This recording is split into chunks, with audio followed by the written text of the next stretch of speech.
So I'm going to be talking about innovation and innovation of the mind. Now, to make it a little bit more personal, I want to ask a question to the audience. Anybody in here remember their first memory? Anybody? Got an idea?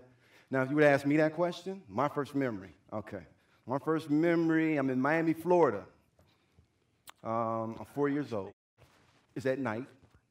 It's warm. I'm sitting on my grandfather's knee. My brother's here today. My mom's here. I love you, Mom. And they're playing. I'm the youngest. I'm 4. So they're playing in the front yard. My grandfather is watching everything. He's looking over everybody. I'm sitting on his knee. And I'm looking at the stars. I'm not concentrating on the kids that are playing, my relatives. I'm looking at the stars, and I'm captivated. You know how when you're young, everything is new. And I'm looking at the stars, and I'm just fixated on this image. And my grandfather, just to give you an idea about my grandfather, was a powerful, strong man. He was darker than 1,000 midnights. He was dark. I'm talking about you going back to the root with my grandfather. My grandfather had a cigarette in his mouth, and I'm looking at the stars, and my grandfather looked down at me, and he used to call me Little Willie. He said, Little Willie, I got a lot of grandkids. You know that? I looked up at him, and I said, yeah. And he said, I want you to know, out of all those grandkids, you're the dumbest one. Now, my school was next door to my grandfather's house. He stayed in a small efficiency house. And the school was called Floral Heights. It was in Overtown, Miami. And we would walk, my brother and I, we would walk across the street and go to school. And my grandfather was a working man. He worked for himself. And he would go to work, and we were latchkey kids, which are a lot of latchkey kids. Parents work, come home from school. He would not be home, and we had to just make do. He provided for us. And I remember my teacher in the second grade, and she was a beautiful black woman. What was the first grade? I'm sorry. She was a beautiful black woman. She had very long nails, and she loved her nails. I know, because she used to do her nails in class sometimes. And before the end of my first grade year, my mom moved us to Ohio. And she moved us to Warren, and she put us in public schools, First Street Elementary School. It doesn't even exist anymore. They tore it down. And they put me in the second grade, and it didn't take long for them to find out that I couldn't read. I didn't know my colors. I didn't know how to spell, and I didn't know how to write my name. Not just that, I spoke with a lisp, so I had a speech impediment. So what they did in Warren City Schools, they put me back, first of all. They put me back in the first grade, thank God. And they gave me a special ed teacher. Her name was Mrs. Lucic. I'll just give you an idea about Mrs. Lucic. She was a small, petite, old white woman. And she didn't play. And if you got out of line, she would take her fingers and stick it in your cheeks and squeeze them, and she would push you up against the wall. This is when teachers could touch kids. And she would push you up against the wall, and she would be in your face, and she would let you have it. And you knew not to get smart or say anything, because we were raised that way. My mom raised us and taught us to have respect for adults. And Miss Lucic took the time. She taught me how to read. She taught me my colors. She taught me how to write. And she corrected my speech impediment. Probably one of the most unlikely people. See, but what it took, we're talking about innovation of the mind. What it took was she took time and she catered. And she changed the direction of my life. So much so that I'm able to stand in front of you today and articulate how I feel.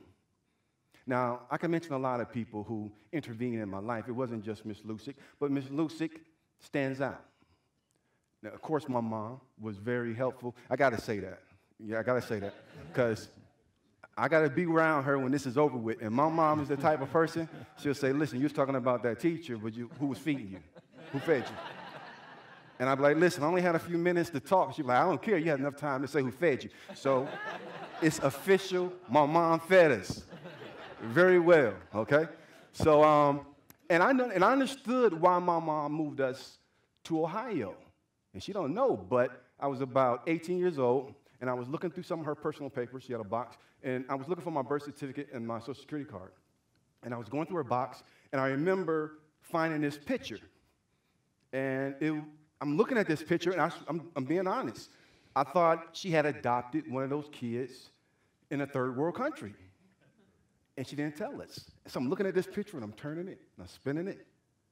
And I'm looking in the eyes, and it's me. It's me when I was in the first grade. So I understood the teacher I was telling you about. When I would come into her classroom, she would look at me with disgust. She would be disgusted in me, at my appearance. I almost didn't recognize myself. My grandfather was a good man.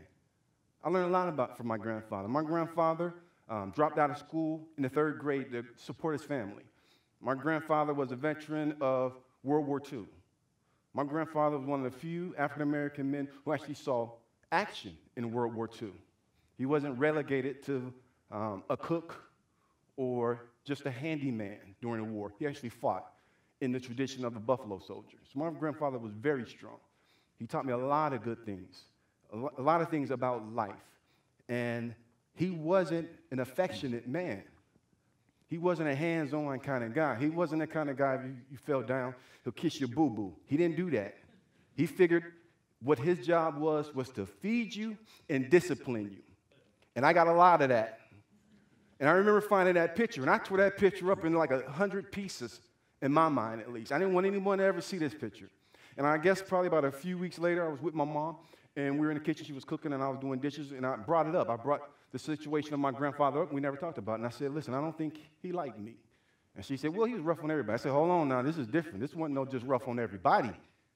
He had some surplus for me. I mean, I don't understand where this was coming from. She said, well, what you don't know is that when I was pregnant with you, and this is another thing, my dad is a veteran of Vietnam. And he was very abusive to my mom. She was pregnant with me, and my father was beating my mom in the front yard. And my grandfather, to help his daughter, jumped off the porch with a stick, and my father put out a gun and pointed at him. Now, I talked to my father a few years later after that, and he confirmed everything my mom said. He said, yeah, he pulled a gun out, and he had a stick in his hand. I thought it was a gun. My military training, I pulled my gun out, and I was going to shoot him, and I was going to kill him. He said, but the friend of the family was in the car, came with my dad, luckily. He told my dad he was wrong, talked him down, and told him they had to go. But my grandfather carried that. And so when I talk about innovation of the mind, it's about not living in the past. Of course, we recognize the past, we forgive it, we move on. But there's something called a positive past, and that's what innovation of the mind is. Innovation of the mind is being able to recognize the past, but also being able to recognize the good things that have happened in your life. Not just that, but making a difference in other people's lives, reaching people. Now I do leadership development, all because of Mrs. Lucic, all because I know how to articulate. English became my favorite subject. And I was on a path, like a lot of young people, and that's why I'm so passionate about leadership development. I know it works. I know if it's applied properly, with some care and some love, that it makes differences in people's lives. I want to thank everyone for listening to my talk and my presentation. I'll see everybody after the show, actually.